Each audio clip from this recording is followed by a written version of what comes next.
Esta semana ha sido un desastre para la clase trabajadora. El lunes, una explosión en la mina de Cerredo, en Asturias, mató a 5 mineros y dejó a 4 heridos graves.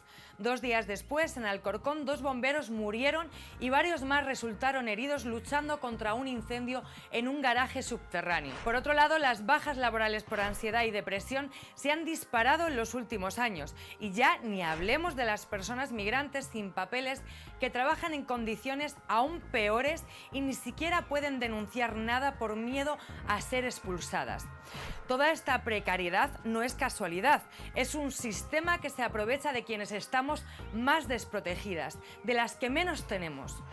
Hoy vamos a hablar de todo esto, de la gente que se juega la vida para que otros se hagan ricos, de cómo se invisibilizan las enfermedades profesionales y de cómo se nos carga con trabajos que nos rompen el cuerpo y la cabeza. Vamos a poner sobre la mesa la realidad de la salud laboral desde una perspectiva feminista, antirracista y sindicalista. Vamos a ver qué os contamos desde abajo y a la izquierda, porque nuestras vidas valen más que sus beneficios. Vamos al lío.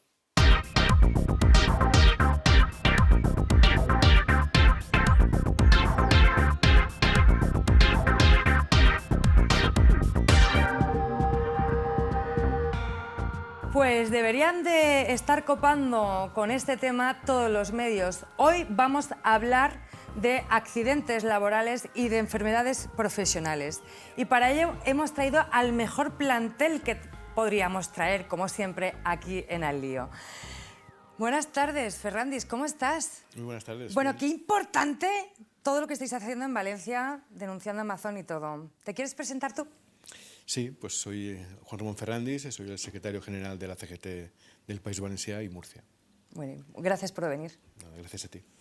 Bueno, querida Maribel, ya siempre aquí en el programa, invitada todo el rato. Me he tenido que poner la taza plateada ya. Ay, mira, podríamos, esa sería buena idea. ¿Te quieres presentarte? Soy Maribel, secretaria de Acción Sindical y Salud Laboral de Confederal. Bueno, pues hiper importante que estés aquí.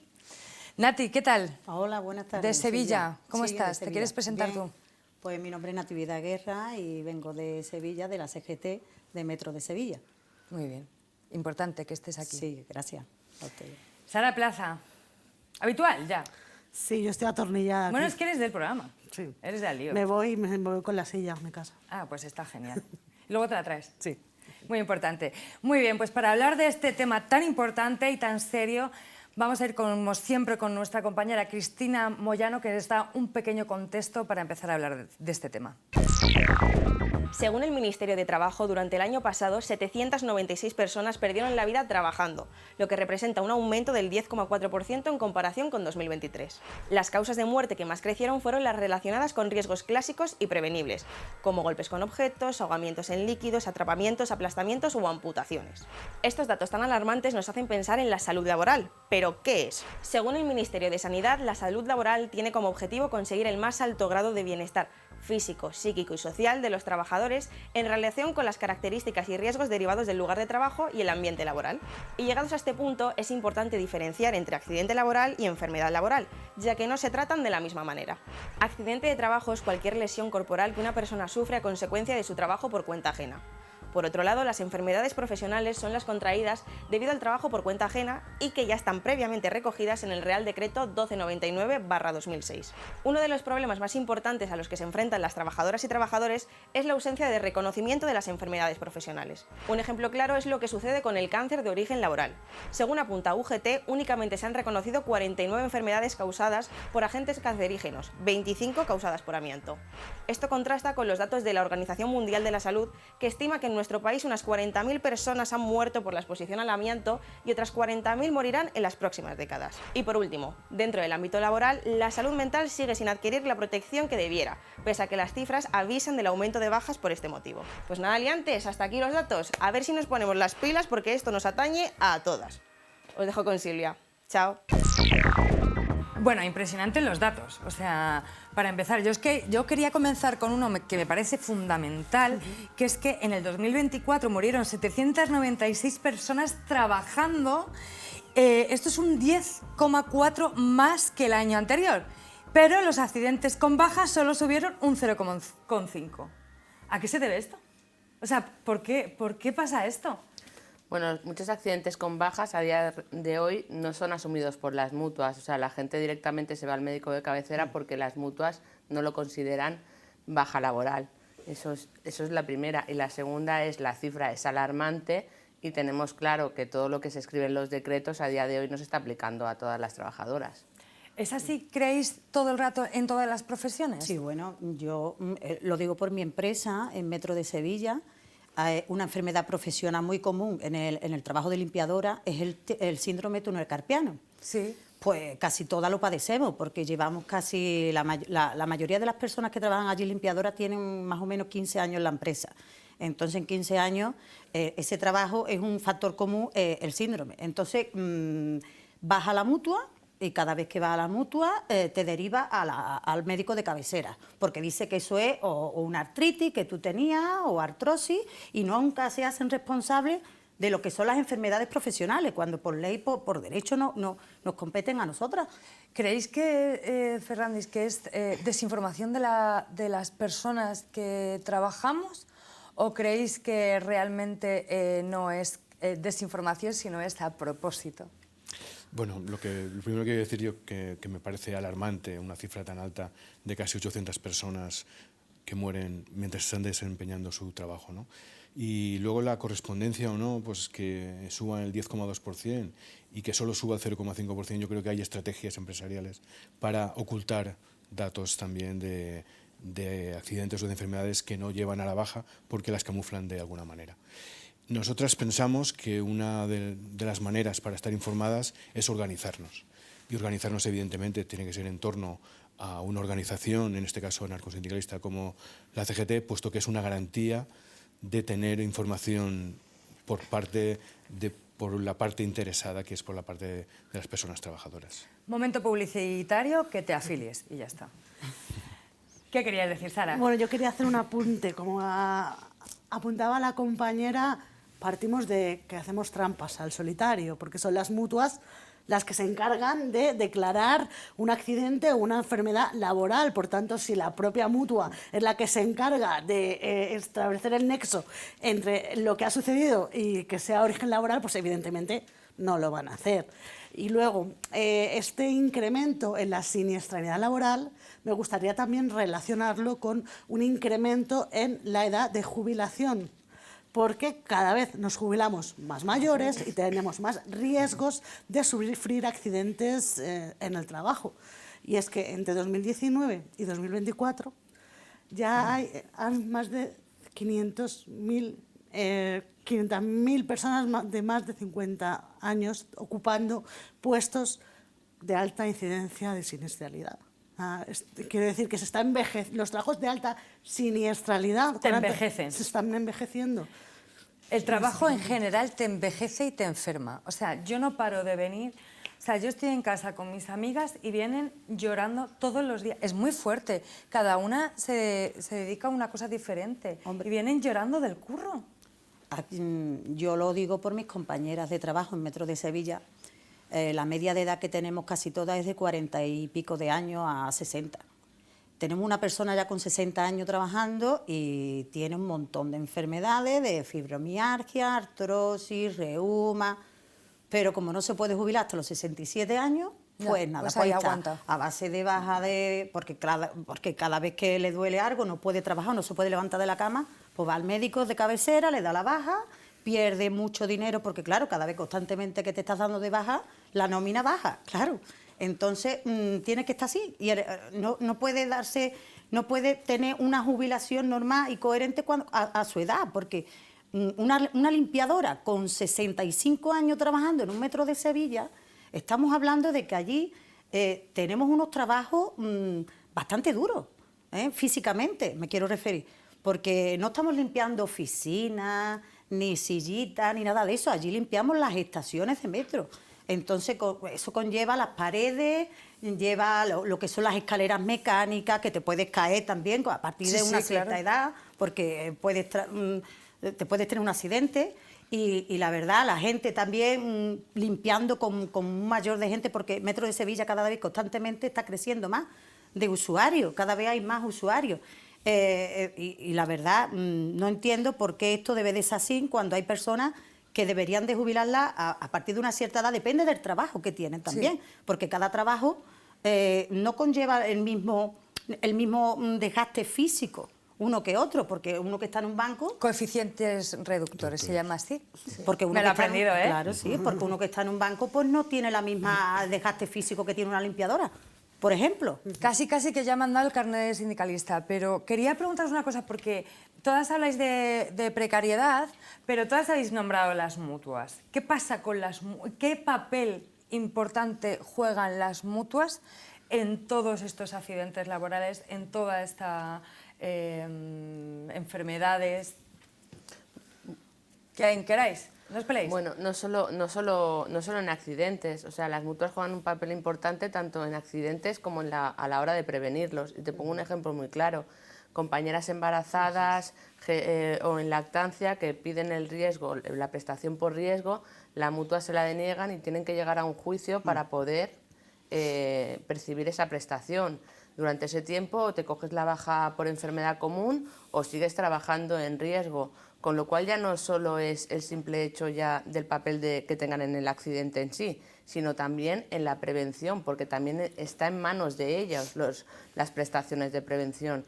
Y en el caso de accidentes, lo que ha dicho la compañera, en muchos casos lo derivan a la edad, ¿no? Y yo lo que pregunto es, si tenemos esa edad y tenemos ese problema, o sea, las mutuas nos están dando la razón en que no tendríamos que estar trabajando a esa edad. Ya. Porque a lo mejor también habría que enfocarlo así. ¿Y las mutuas son privadas? Sí, Claro. y Adivino. además las mutuas ejercen presión sobre las personas que se han accidentado porque tienen unas tablas y unos baremos que de alguna manera pues son las que a ellas les sirven para, digamos, para tener una cuantificación del tiempo que pueden estar de baja. Si te sales de ahí, recibes presiones, evidentemente, para que te des de alta.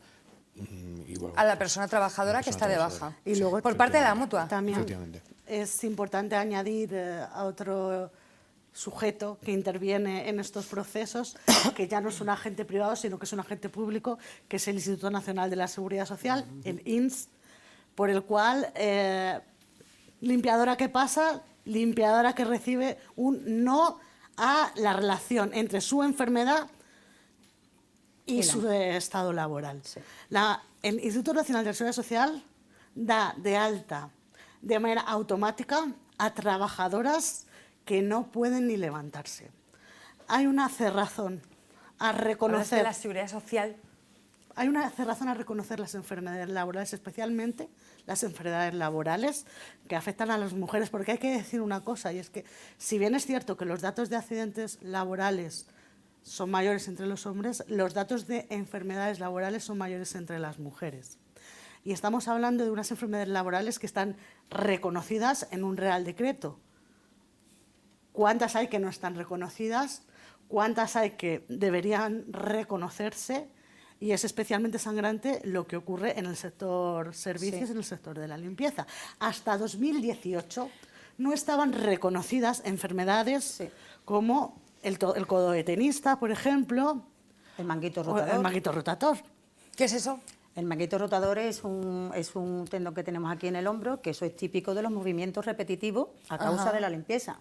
Entonces, es otra enfermedad profesional típica de las limpiadoras, aparte del túnel carpiano. Y por lo menos, no la mitad de la plantilla, pero por lo menos el 15 o el 20% de la plantilla ha sufrido de esta enfermedad. Hay una cosa que quería decir, es que aunque ya teníamos planteado este programa, venimos de un mes en el que han muerto dos bomberos y otros 4 heridos y 2 mineros. O sea, 4 mineros, perdón. O sea, ¿cómo os quedáis con que pase esto y que no esté en la tele constantemente todos los sindicatos mayoritarios que tienen el poder, que tienen, en plan quejándose? ¿Por qué esto no está en los medios constantemente? Yo opino, mi opinión personal, que los sindicatos mayoritarios casi siempre están buscando las ayudas económicas del gobierno en vez de ayudar al trabajador. Casi siempre estoy opinando lo mismo y es mi opinión personal, la verdad, pero no se me quita a mí de que eso sea así. Fruto de tu experiencia, es Ya. la verdad. O sea, Yo también pienso lo mismo, pero me gustaría, Ferrandis y Maribel, que os hicierais ahí el speech, porque es fuerte. Bueno, yo creo que tenemos un problema grande y es que los sindicatos mayoritarios con la patronal hablan más que los sindicatos mayoritarios con los trabajadores en muchos momentos. Entonces, cuando tú estás pactando o cuando tú te relacionas más con una parte que la otra, acabas siendo de la otra parte. Es mi opinión. Entonces tenemos un problema grave a la hora de difundir los accidentes laborales, tenemos un problema grave a la hora de reconocerlos y tenemos un problema grave porque ya no solo tenemos que luchar contra la patronal, sino tenemos que luchar contra algún tipo de organizaciones que también impiden, porque a veces se malinforma a trabajadores de las situaciones que pueden llegar a denunciar o no denunciar. O sea, a mí me vienen compañeras diciendo que a lo mejor se dirigen a un sindicato mayoritario porque están embarazadas y ellas consideran que tienen un riesgo y la respuesta es cógete la baja laboral. Ya. O sea, eso dentro de una organización sindical que tienes que luchar por el derecho de las trabajadoras y el bienestar de ellas, que un sindicato te recomiende ante un riesgo cógete la baja laboral porque lo tienes que luchar, para mí es aberrante, ¿no? Ya, totalmente. Pero es una realidad que vivimos al día a día en todas las empresas, creo yo. Ferrandis, dejarte la vida en el curro, o sea, literalmente. Literalmente. Como decíamos antes, 800 personas son muchas personas. Yo creo que tenemos una cierta visión subsumida de que esto es algo que no se puede parar, que los accidentes laborales siempre van a estar ahí, pero nosotros creemos que en el siglo XXI y con los adelantos tecnológicos que hay, que pasen accidentes como el que pasó en la mina, que no se pudo detectar una fuga de grisú o una acumulación, pues creemos que eso es por faltas de medidas de seguridad, no cabe ninguna duda.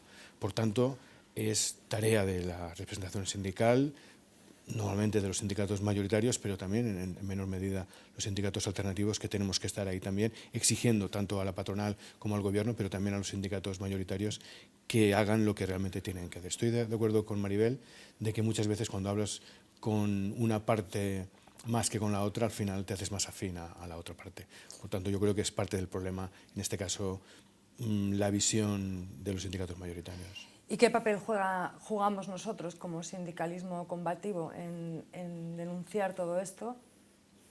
Para que lo sepa la gente, o sea, quiero decir que creo que sí que les falta información. O sea, cuando mis amigas vienen, os pongo el ejemplo, cuando mis amigas vienen llorando del curro, yo les digo, tío, pues vamos a hablar con Maribel o vamos a hablar con Gonzalo, vamos a hablar con quien sea, ¿no? En plan porque os tengo cerca. Pero la gente que no la tiene cerca, ¿qué dices? Lloras y te tomas un diazepam y vas al día siguiente a currar. Bueno, yo creo que es importante ser cercano con los compañeros, con las trabajadoras. O sea, la función del delegado es muy importante, tanto del delegado de empresa como del delegado de prevención, y tenemos que empezar a tener un poco también de empatía ante esa desinformación. Es decir, a veces juzgamos, ¿no?, como delegados a la persona que viene con un problema porque no tiene conocimiento de él, ¿no? O juzgamos o no sé, reñimos, sí. le reñimos un poco. Sí, venga, en plan, va, oye, no, que te tienes que informar. Es que me salía broncamos y quedaba feo. Ah, vale, sí, también está bien. Y creo que eso también va en contra nuestra, es decir, tenemos que conseguir hacer un poco de concienciación con empatía a todas aquellas trabajadoras que por una parte tienen miedo porque muchas de ellas están en situaciones muy precarias a denunciar a la empresa o a denunciarlo de forma colectiva, ¿no? Y también tenemos que intentar ver cómo podemos a lo mejor un problema con el que nos viene solo una trabajadora, colectivizarlo para que no se señale dentro de una empresa esa trabajadora. Es decir, me explico, en muchas empresas el problema que hay es que las compañeras no se quieren significar porque son precarias, porque son temporales, porque son... Y creo que es una responsabilidad nuestra hacer de ese conflicto, a lo mejor individual, o de esa falta de seguridad que hay laboral individual, hacerla colectiva hacia todas. Creo que es algo que tenemos que empezar a forzarnos a poder conseguir en todas las empresas en el tú a tú, porque es donde ganamos nosotros, en el tú a tú.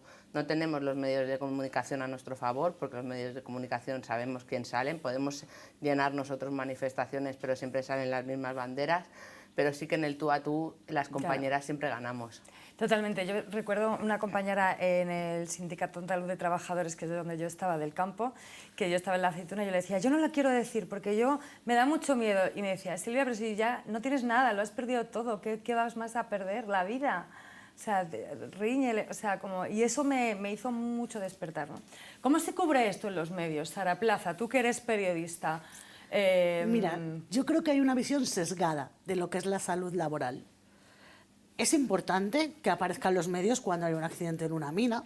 Es importante que aparezcan los medios cuando 2 bomberos quedan atrapados en un garaje. Pero también es importante hablar sobre las enfermedades laborales que duermen en un cajón. También es importante hablar de los nexos, ¿no?, entre el trabajo del hogar y la enfermedad. Es importante hablar también de eso y de eso no se habla. Entonces, claro, pues ¿qué pasa? Que al final el imaginario colectivo, cuando piensa en salud laboral, lo restringe al accidente.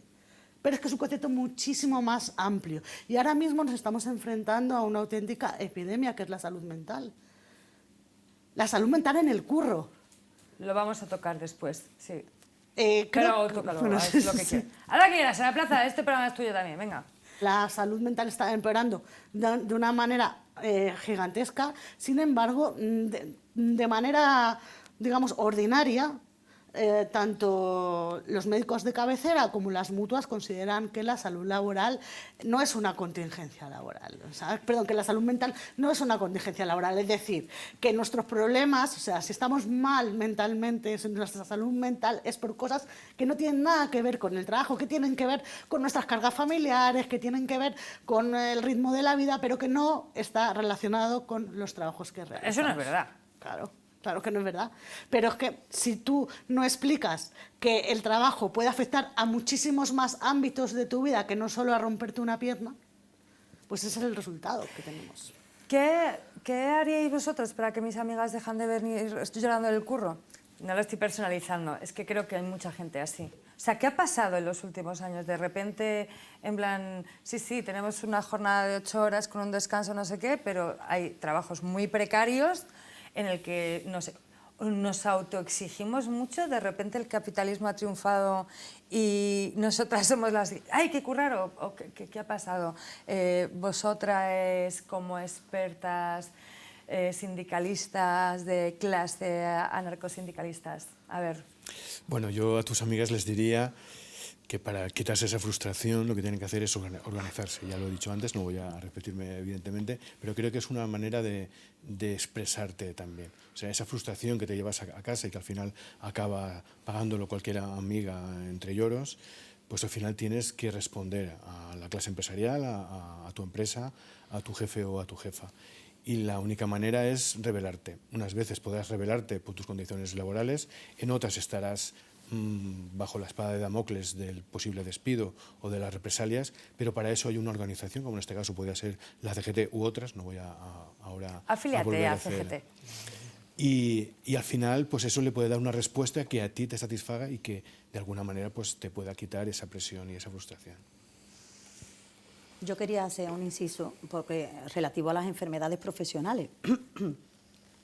Porque allí, hablado desde el metro de Sevilla, está abierto desde 2009.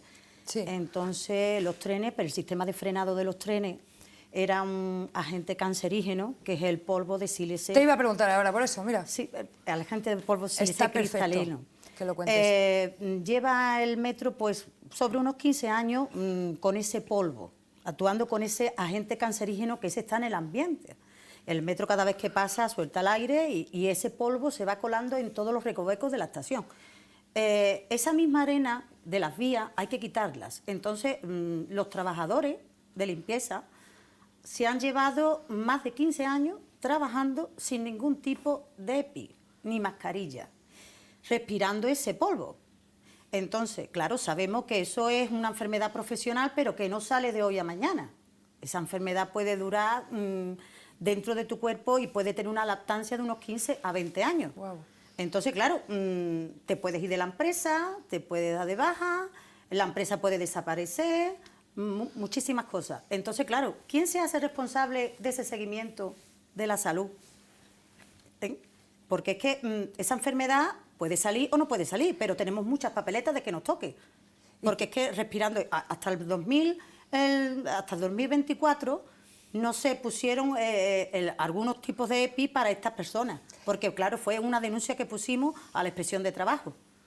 Y resulta que como no ha visto casos de cáncer ni de silicosis, pues el juez ha archivado el procedimiento. Quiere decir que tiene que haber casos para que esto para que haya este seguimiento de la salud. Pero no puede ser, o sea, tiene que haber ya Sí.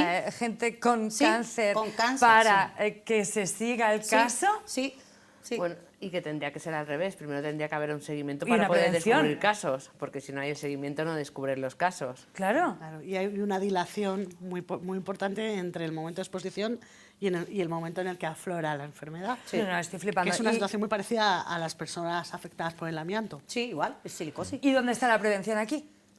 La prevención. O sea, ¿dónde entra el prevenir que esos casos lleguen? Normalmente este caso es flagrante porque cuando las personas se enferman ya no son productivas. Claro. Con lo cual ya no son A partir de los 60, Luego 65 años la ya no mayoría. son importantes. Claro. Ya están jubilados la mayoría y ya pues a su médico de cabecera y eso es lo ¿Y las que- mutuas en esto no se meten? Bueno, las mutuas, si no se meten ni en un manguito rotador, se van a meter en esto, que es mucho más grande. ¡Qué fuerte! ¿Y ahora lleváis mascarillas, EPIs, os lo da la empresa, Sí, claro, zapatillas? a partir de la denuncia que tuvimos, que hicimos a la inspección, ya se han puesto todos los EPIs reglamentarios, pero claro, solamente en la vía.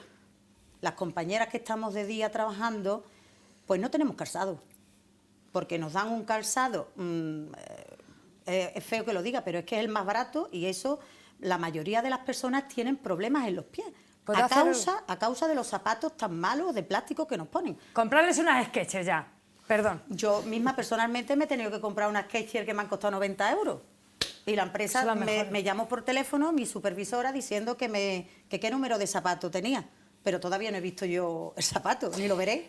¿Creéis que es un ejemplo de lucha el que hayáis denunciado y de victoria, entre muchas comillas, el que después de denunciar y no sé qué, os den EPIs? Comprarle a estas señoras Hombre, sí, la unas verdad zapatillas, hombre. que hemos conseguido algo, pero con mucho trabajo y con mucho esfuerzo nos está costando todo. Porque siempre tenemos el no de la empresa. Es que ni a negociar, no, directamente.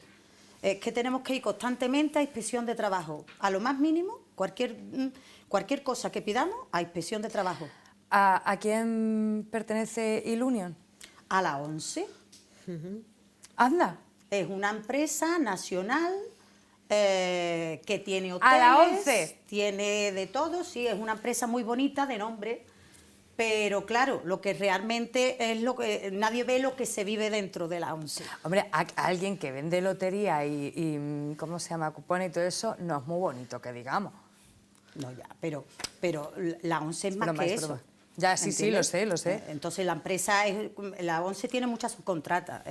Es una vergüenza. Está Inserta, está Ilunion, que somos nosotras, y claro, en la empresa de Metro, por ejemplo, Ilunion ha contratado mayoritariamente a personas de Centro Especial de Empleo. ¿Por qué? Pues todo esto es porque tiene unas ayudas del gobierno, cosa que con las otras personas que no tienen discapacidad, pues no las tienen.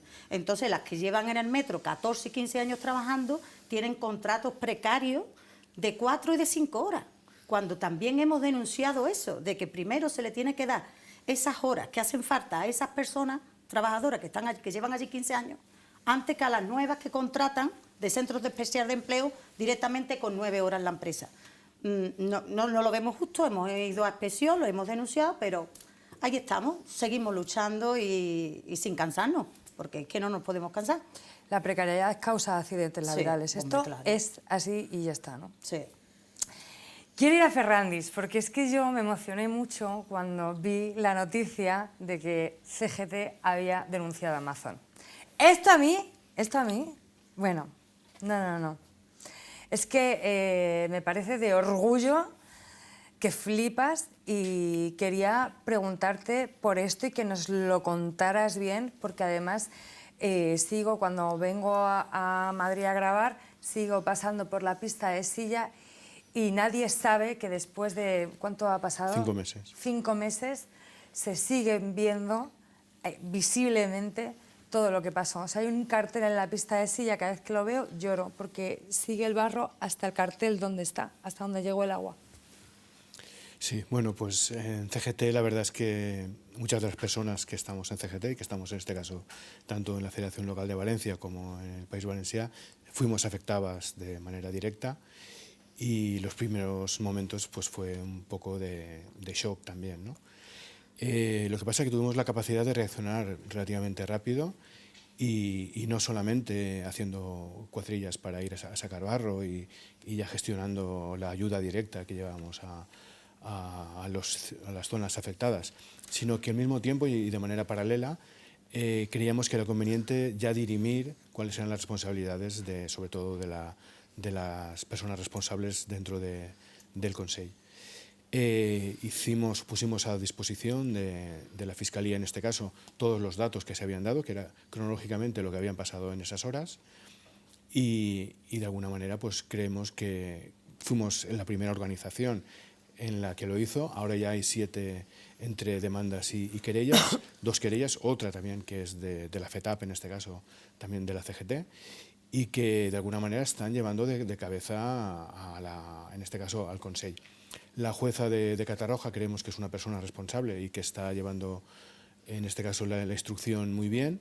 Al menos está escuchando a todas las personas afectadas, y creemos que es importante, como decíamos anteriormente, que sepamos cuál es la cronología de todos los hechos. Nosotros, en primer caso, antes de la querella que hizo unos días después desde la FETAP, lo centramos entre que tanto la responsabilidad del Consell como de la clase empresarial, muchas no permitieron que se marcharan las personas trabajadoras a su casa cuando veíamos ya que el peligro era inminente.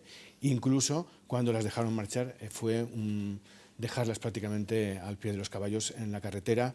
En la pista silla, por ejemplo, murieron muchísimas personas porque no pudieron bajar de sus vehículos, o que ya se fueron flotando con los vehículos. No puedo, es que me emociona, porque cada vez que lo veo es que... La alarma, o sea, que te quiero preguntar si la alarma... Perdón, no se dio precisamente para evitar, un daño a las empresas, para que los trabajadores siguieran en el curro. Nosotras tenemos más de 264 horas de conversaciones de personas que fueron afectadas y que estaban sufriendo en ese momento en su trabajo una situación muy delicada. Y de ahí de alguna manera, tenemos una visión bastante exacta de lo que pasó esos días. La mayoría de los empresarios obligaron, en algunos casos, si eres delegada de prevención, sabes que puedes paralizar la producción y que puedes marcharte a casa, pero la mayoría de las personas no tienen esos conocimientos en cuanto a prevención, y se mantuvieron pues en aras de no perder sus empleos. Por tanto, creemos que muchísimas de las personas, de las 228 que están en este momento, que son víctimas, pero también de otras muchísimas que no se han cuantificado, pero que también murieron en esos días por culpa de la DANA. Pues muchísimas de ellas, un porcentaje altísimo, evidentemente se podían haber evitado. Pero muchas también fue porque, insisto, la clase empresarial les obligó a permanecer en sus puestos de trabajo. La codicia. En mi pueblo se dio la alarma el día antes, y el día antes de la DANA, y el día después, precisamente para que los profes que vienen a trabajar al cole de Navarrés no vinieran, ¿sabes? Porque sabían que podían pasarle. Y en la cooperativa, que hay una cooperativa ahí muy grande, igual, o sea, se dio la alarma el día antes y el día de la DANA, precisamente para que no fueran a trabajar, pero fue de los poquitos pueblos, y en mi pueblo no pasó nada. Bueno, hay un déficit evidentemente en el señalamiento de la alarma y lo que podía venir y lo que estaba ocurriendo ya, porque a las 7 de la mañana ya estaban circulando los coches flotando por Utiel, y esto era a las 7 de la mañana. Cuando se dio la alarma 13 horas después, pues evidentemente podían haber pasado muchísimas cosas. Más o menos se iba prolongando estas... Pues, por ejemplo, en Chiva a las 11 y pico de la mañana ya había muchos problemas, ya estaban arrastrando los coches y las carreteras estaban totalmente inundadas, incluso el centro del pueblo, pero después esto iba bajando. Por tanto, habían datos fehacientes que hacían no presagiar esto, sino que ya sabían que era una realidad. Nosotros creemos que en estos momentos se gestionó muy mal, pero se gestionó mal incluso después, porque de alguna manera se quiso tapar venía una época del 1 de noviembre, de Todos los Santos y tal, y que era un puente en el que históricamente Valencia tiene muchas visitas pues hasta eso se intentó tapar y normalizar. Lo que pasa es que la catástrofe fue tan evidente que no se pudo tapar, pero en los primeros momentos el mensaje era de tranquilidad absoluta. Tranquilidad absoluta cuando ya había más de 200 personas ahogadas. Nosotros creemos que es una irresponsabilidad grandísima por parte en este caso del Consell, pero también de los medios de comunicación que desinformaban más que informaban. ¿Te acuerdas de esa imagen del camión del Mercadona flotando, que luego hicieron un dibujo y todo? A mí me parecía ese día como el sujeto político de este país hoy, del país Valencia, es un currante del Mercadona que va a llevarle la comida a otra persona, ¿no? Increíble, o sea, gracias por contarlo. Maribel, cariño mío, desde la Secretaría de Acción Sindical, que tú eres la secretaria del Confederal, ¿qué estrategias se están impulsando para que se reconozcan las enfermedades profesionales, sobre todo en los trabajos precarios y en los trabajos más feminizados? Bueno, yo creo que una cosa que es importante es que hasta hace unos años, que venimos unos años haciendo como campañas muy claras, tanto en verano del tema del calor, de accidentes laborales por el calor, perdón, y en los 28 de abril, y ahora parece que algunas organizaciones empiezan a decir algo. Ya. O sea, que creo que eso es un punto favorable hacia nosotros, porque seguramente si nosotros no habláramos directamente ni se nombraría. Creo que es muy importante, como he dicho antes, el tú a tú. Es decir, a mí cuando me viene una persona, ¿no?, con un problema claro de accidentes laborales o seguridad, yo lo que intento es, lo primero es que colectivilicen, no me sale. Lo has dicho muy bien. El problema. La gente lo ha entendido. ¿A que sí? Sí. Entonces, es muy importante, por ejemplo, las compañeras en el metro de Sevilla, hablamos de compañeras precarias, con condiciones muy, muy agravantes, que muchas de ellas seguramente en un momento tenían miedo de llevar a cabo todo eso.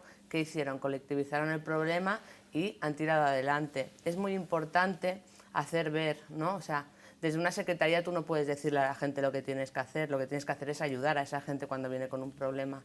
Creo que es muy importante ayudar a esas personas a que sepan cómo organizar un conflicto. Es decir, a veces nos viene un conflicto, nos saturamos y empezamos a tirar balones fuera, ¿no?, sin ningún tipo de estrategia y sin ningún tipo de orden. Es muy importante coger a esas personas que en ese momento están en un momento de estrés, no en un momento de tengo un conflicto, en nuestro trabajo creemos que estamos en peligro o que podemos acabar, ¿no?, con alguna enfermedad profesional. Es muy importante sentarse y decir, a ver, vamos a ordenarnos, ¿no?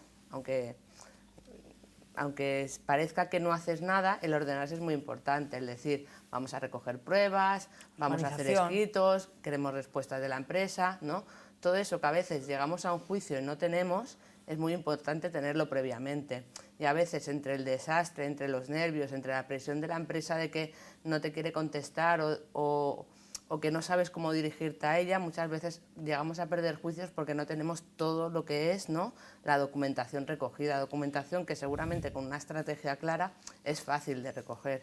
O sea, yo siempre animo a todas las personas, compañeras que se ponen en contacto conmigo, a decir, a ver, tranquilos, o sea, la lucha en prevención no es algo a corto plazo, no vamos a poder acabar con los accidentes laborales mañana porque tenemos todo en contra, pero sí que podemos, ¿no?, coger una estrategia y decir, venga, vamos a trabajar. ¿Este problema? Pues vamos a trabajar a recopilar información de este problema. ¿Hasta qué?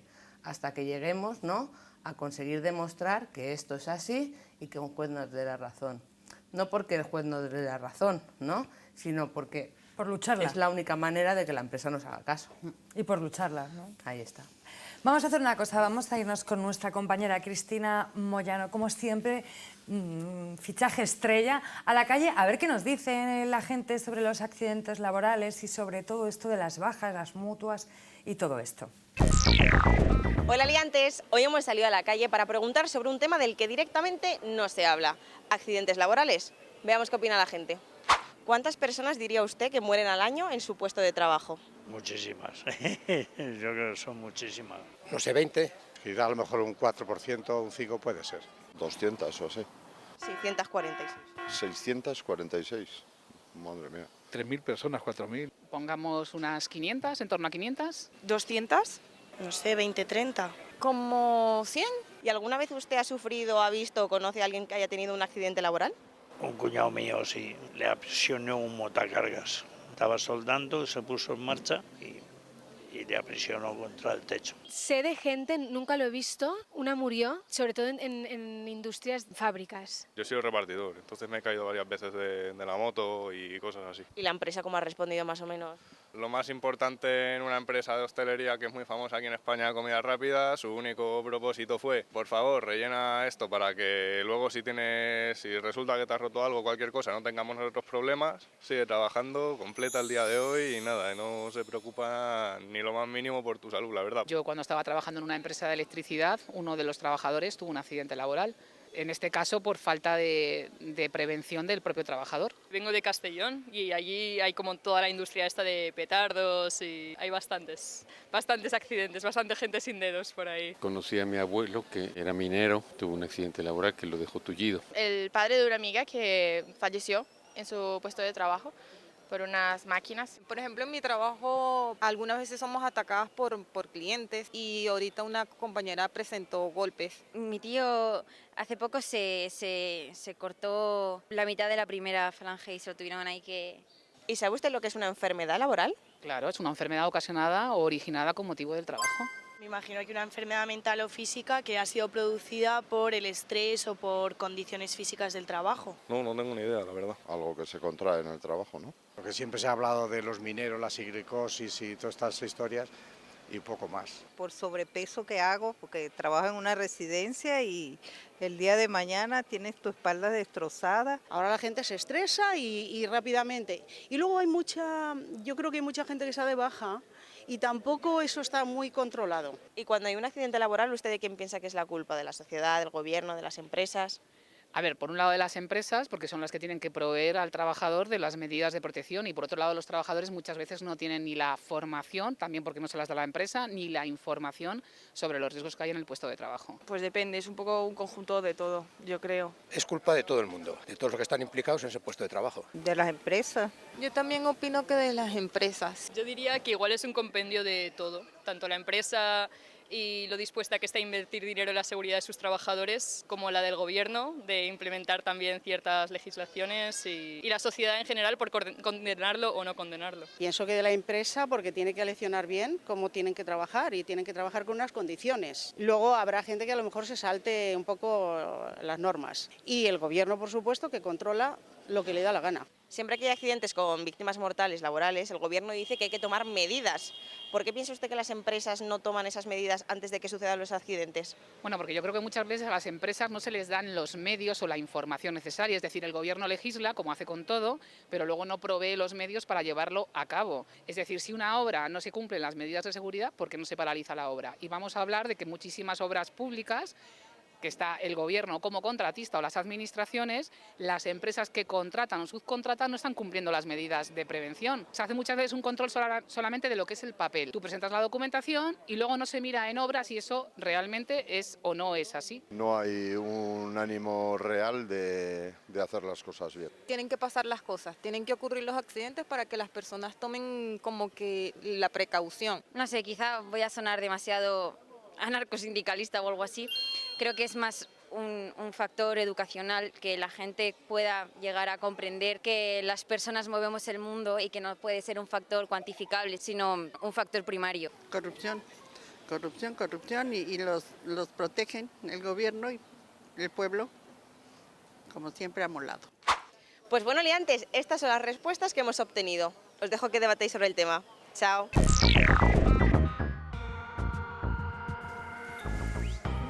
Bueno, increíble, me encanta. Cristina Moyano, siempre eres la mejor. Creo que me ha salido un poco anarcosindicalista, ha dicho la señora. Bueno, para empezar, decir que no las hemos elegido las personas. Cristina Moyano hace muy bien su trabajo, intentamos un poco que haya diversidad en cuanto a género, raza, clase, sitio, pero se ve que todo el mundo ha tenido una colega, una familiar que ha tenido o una muerte por accidente laboral o una enfermedad laboral. ¿Qué os ha parecido el vídeo? ¿Quién quiere empezar? Yo creo que está clara la visión reduccionista a la que yo antes aludía. Un accidente laboral es que me electrocute con una máquina, es que se me caiga algo encima, pero nadie tiene en la cabeza lo que es una enfermedad laboral, pocos lo nombran y todo está muy acotado a lo físico, ¿no? Sí. Entonces creo que... Pero es muy que fuerte esto- también que todo el mundo tenga un colega, tenga un familiar que haya pasado por esto, ¿no? Y también es muy fuerte que haya muchas de esas personas que intenten depositar parte de la responsabilidad en el trabajador. Muchos Sí, sí. de los Sí, testimonios también, hay sí. como, es un compendio de todo, es que algunos hacen el bestia, es que no sé qué, es que tenemos una visión tan distorsionada, ¿no? que poco podemos hacer, ¿no? colectivamente para luchar contra esto si hay gente que sigue echándole la culpa al propio trabajador. Seguramente la señora esa que dice que hay bajas que no se pueden demostrar se refiere a las psicológicas. Claro. ¿No? Que es la que las mutuas dicen, seguramente la ha pagado la patronal a esta señora. ¿No?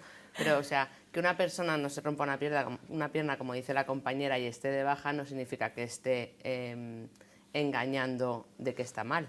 Simplemente que a lo mejor el tema de bajas psicológicas a día de hoy ni están reconocidas y lo peor de todo es que están juzgadas. Ya no están juzgadas solo por las empresas o por las mutuas, sino por los propios compañeros muchas veces. Es decir, estamos en un momento donde la sociedad es súper individual e incluso dentro de las empresas el compañerismo a veces está como en decadencia. Es decir... Competitividad y toda ahí esta está, cosa, ¿no? coger una baja sin romperte una pierna, sin romperte un dedo, sin que te duela la espalda, muchas veces es juzgado tanto por la empresa como por compañeros. Ostras, porque a día de hoy lo que es las bajas psicológicas no están reconocidas. ¿Y qué hace? ¿Qué hace el Estado? ¿Qué hace la patronal? Si tú no reconoces algo, lo que haces es que creas la duda sobre eso. Ya les va muy bien, porque creas la duda y creas separación, creas conflictividad entre las propias compañeras y creas una falta, ¿no?, de lucha para que se reconozca que a lo mejor hay una presión psicológica, que tienes un jefe que es un cabrón, que, yo qué sé, que te están pagando menos de lo que deben. Todo eso pues conlleva no estar bien y poderte coger una baja psicológica, pero eso no se quiere reconocer. ¿Podemos decir que todos los jefes son unos cabrones? Podemos. Vale. ¿Cómo has visto el vídeo, Ferrandis? Bueno, yo creo que ha habido algunos momentos que han sido significativos. Yo estoy de acuerdo con Maribel de que muchas de las bajas psicológicas, una baja simple sí que se puede coger por una... Lo que no queda claro es si podemos demostrar que esa baja psicológica viene dada por el trabajo, evidentemente. Claro. Ahí es donde no podemos demostrarlo. Y luego, pues eso de que está haciendo cuento, eso lo hemos vivido en todas las empresas. Todo el mundo ha tenido algún compañero que ha pensado que porque estabas de baja, por lo que sea, pues has estado de cuento. ¿En serio? Sí, muchísimas veces. Mis compañeros de CGT no piensan eso. Evidentemente no, pero los que no son de CGT sí.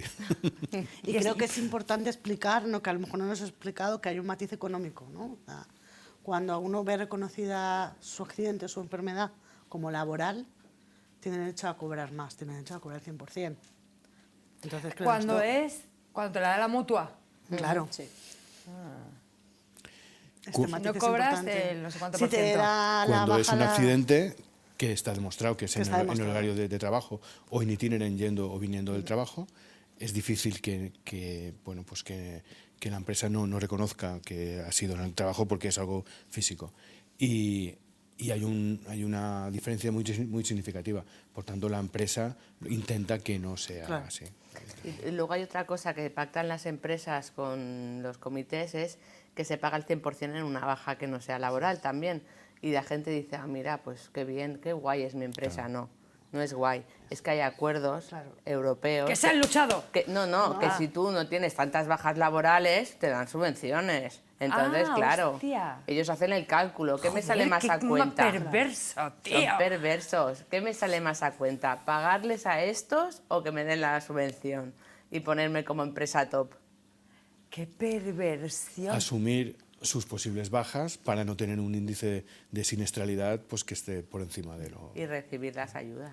Y estamos de acuerdo todos que... claro, chao, jefes. Jefes cabrones.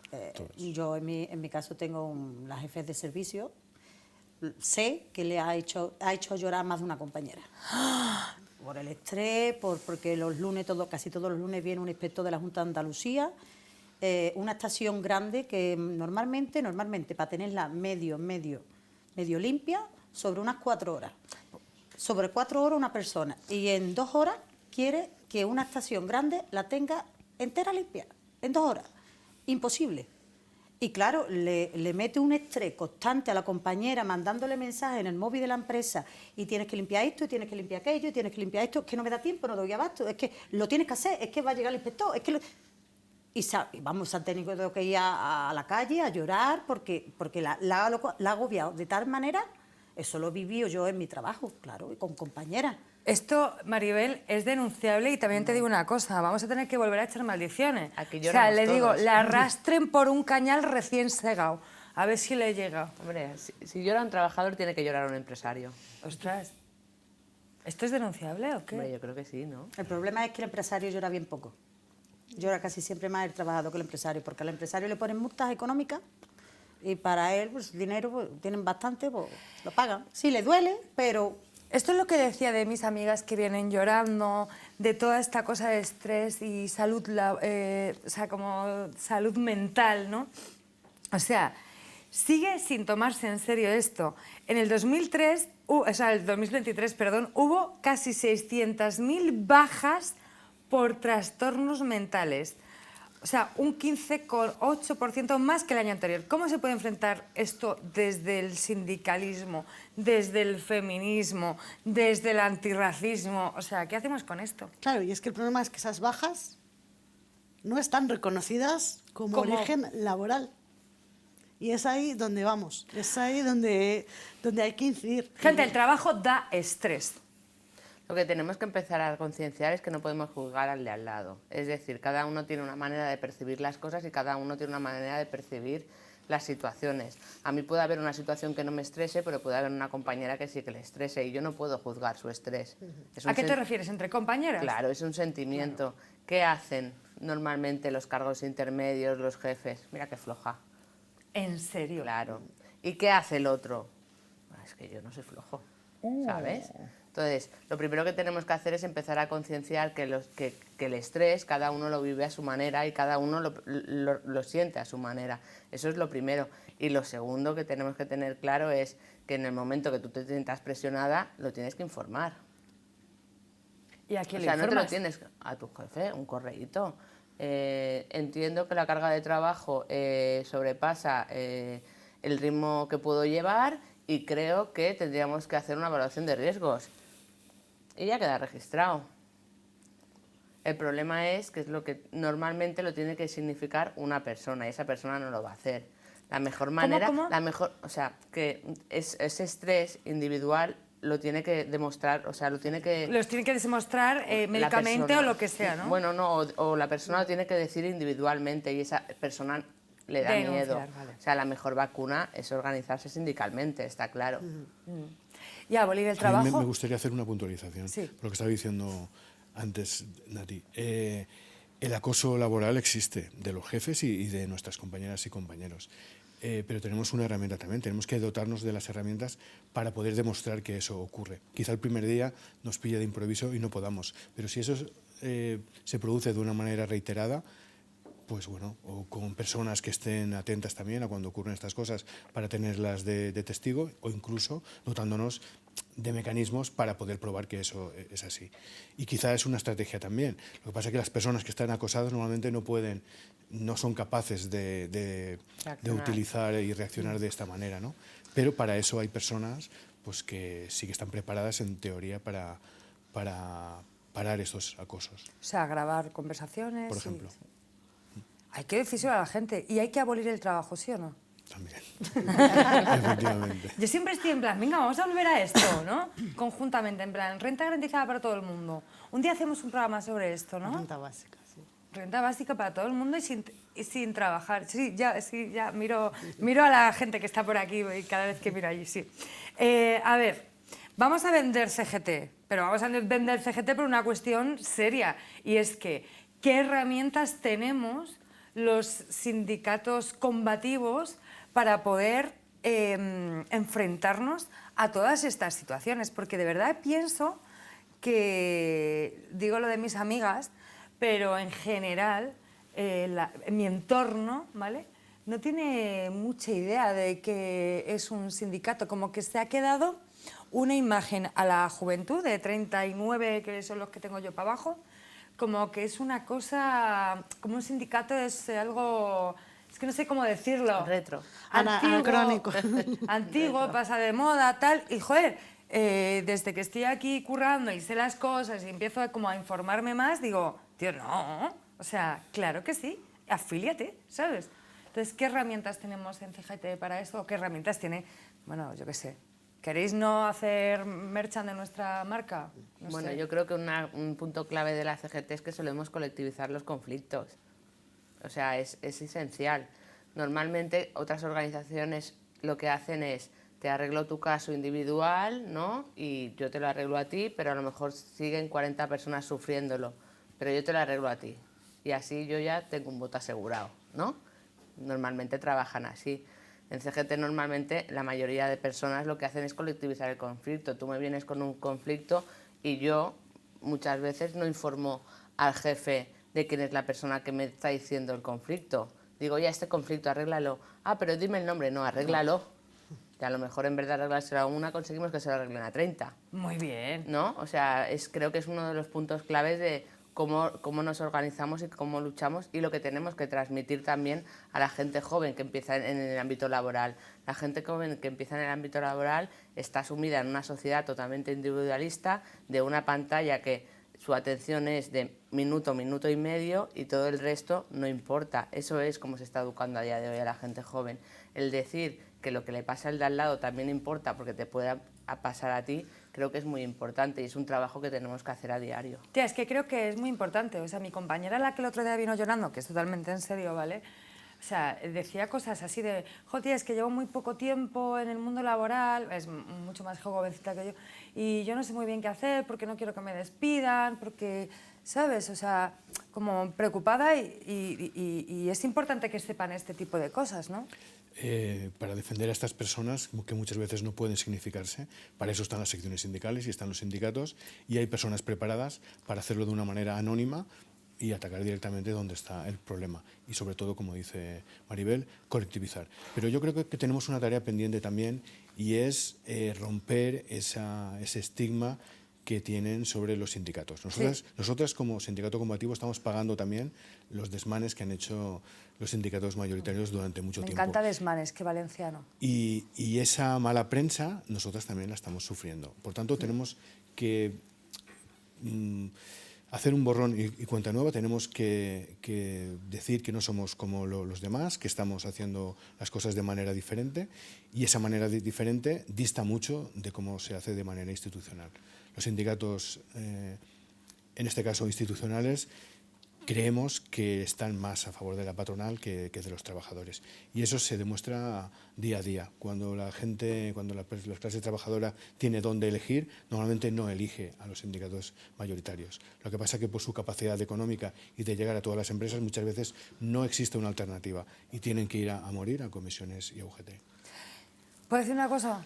Entre comillas lo de morir, pero en este caso bien.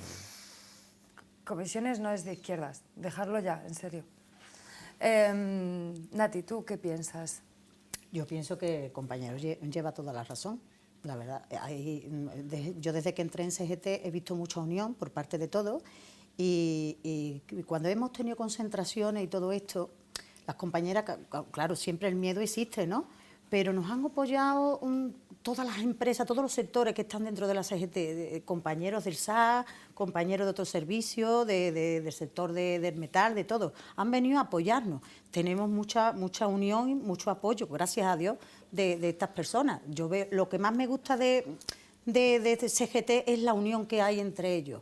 Y la verdad, siempre he dicho que la unión hace la fuerza, siempre, será así. Y que tenemos que tener claro, todos los ciudadanos, de que somos números para la empresa o para el empresario. No tenemos nombre ni apellidos, números. Y si el número no funciona o se da de baja, pues hay otro número, como hay tantísima gente esperando ese puesto de trabajo. Y lo que tenemos que aplicarnos el cuento es de que tenemos que luchar, de que tenemos que luchar para poder quitarnos estos trabajos precarios y unirnos, sobre todo unirnos. Creo que se nos olvida siempre que proletariado viene de prole. Sara, bueno, Plaza. A mí me apetece añadir un Vende lo que quieras.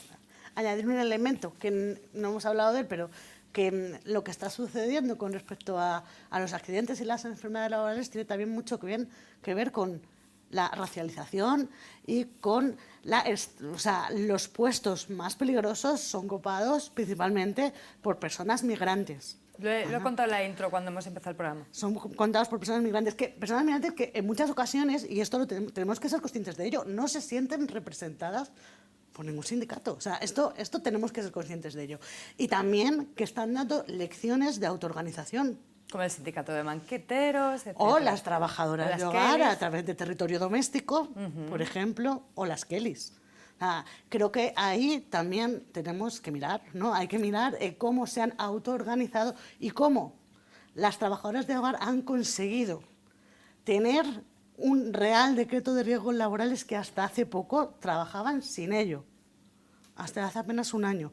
Es muy curioso cómo han llegado a incidir hasta las más altas esferas para conseguir lo que es un mínimo, porque tan siquiera es un real decreto. Y es muy curiosa también la distancia que hay entre el Ministerio y las trabajadoras. Yo estuve una vez en un encuentro en el cual desde el Ministerio decían que durante el COVID habían sacado unas guías sobre riesgos laborales pensadas en las trabajadoras de hogar. Y las trabajadoras de hogar que estaban allí decían, ¿con quién habéis hablado para sacar esas guías? Porque nosotras no tenemos constancia ni de que existan esas guías, ni de que estén bien hechas, porque no sabéis el trabajo que hacemos.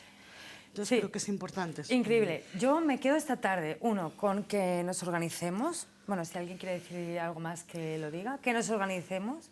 Esto poseditorial que estoy haciendo aquí ya todos los días. Que nos organicemos. Que nos organicemos y que nos afiliemos a un sindicato. Que no te quieres afiliar a CGT, te quieres montar tu propio sindicato, pero vente a CGT, que sabremos nosotras que llevamos un montón de tiempo y que también estamos para eso, ¿no? Para intentar organizar a la gente, ¿no? Así que nada, afiliados y afiliadas todas, CGTistas y CGTeñas, gracias. Nos vemos el domingo que viene. Gracias a ustedes. Gracias.